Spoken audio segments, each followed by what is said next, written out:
Hi everyone. When we hear the words microplastic, most of us immediately think about the oceans, turtles, or fish. I used to think the same. I believed that plastic pollution was mainly a marine problem and had a very little connections to the food we eat every day. However, while researching this project, I discovered something that completely changed my understanding. Malaysia's largest rice producing region, MADA, is also vulnerable to microplastic pollution. Tiny plastic particles from degraded agriculture plastics, irrigation water, atmospheric dispositions, and farming activity can accumulate in paddy soil. Even though these particles are extremely small, they can still enter rice plants. How does this happen? Microplastic present in contaminated soils or irrigation water attached to the rice root.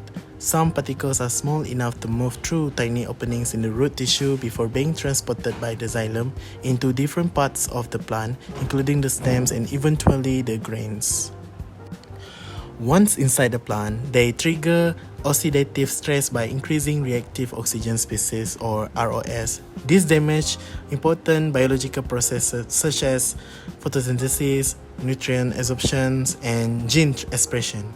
As the result, rice plants become less productive, grain quality decreases, and microplastic may eventually enter the human food chain. This is no longer just an environmental issue, it has become a food security issue. To address this challenge, I propose a biotechnological solution using genetically engineered microorganisms carrying protease and metase enzyme from Ideonella sacchariensis.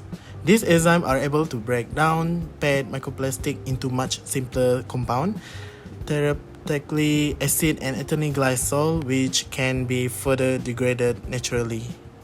Instead of releasing these engineered bacteria directly into rice field, they can be first be incorporated into controlled biofiltration system that treat irrigation water before it reach the paddy field.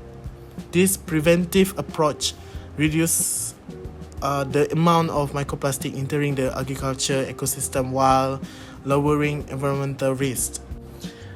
However, biotechnology is never without challenges. This leads me to an important ethical question.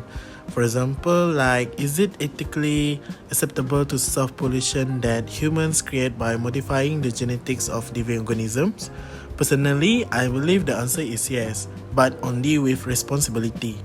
If genetically engineered microorganisms are carefully tested, strictly regulated, continuously monitored, and used only in controlled environment, they can provide significant benefit to society.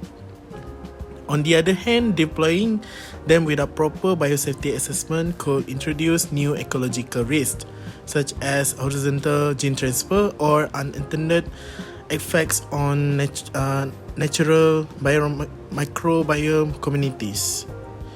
In my opinion, biotechnology should never replace environmental responsibility. Instead, it should complement better waste management, reduce plastic use, and stronger environmental policy. One research finding truly changed my perspective. Before this project, I assumed that microplastic mainly threatened marine ecosystem, but I learned that paddy fields are also important terrestrial sinks where microplastics accumulate in soil, in the rice plant, and potentially reach our dinner tables. This completely changed how I think about the food safety because the problem begins much earlier than I previously imagined. This issue also made me think about my own community. MADA supplies a large proportion of Malaysia rice. If microplastic contamination continues to increase, it could reduce rice production, affect farmers' income, threaten national food security, and increase long-term health risks for consumers throughout the country. Protecting rice fields is therefore not only about protecting crops. Is it about protecting the livelihoods of farmers and also the health of every Malaysian who depends on rice as a staple food? Throughout this project, I also use AI responsibly. AI helped me improve the language of my poster and organize complex scientific information into easier to understand diagram.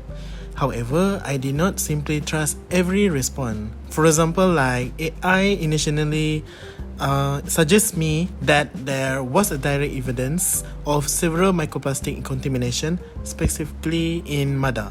After checking recent review journal articles, I found that the current evidence mainly indicate the MADA is highly vulnerable to contaminations, but direct field data are still limited. I correct this information before including it in both my poster and this video.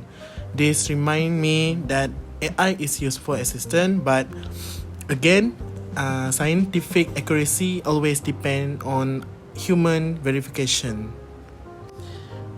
To conclude, solving microplastic pollution requires more than scientific innovation. It also requires ethical responsibility, evidence-based decision making, and sustainable actions from all of us.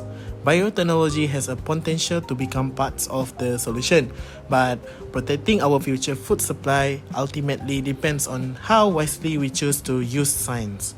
Thank you.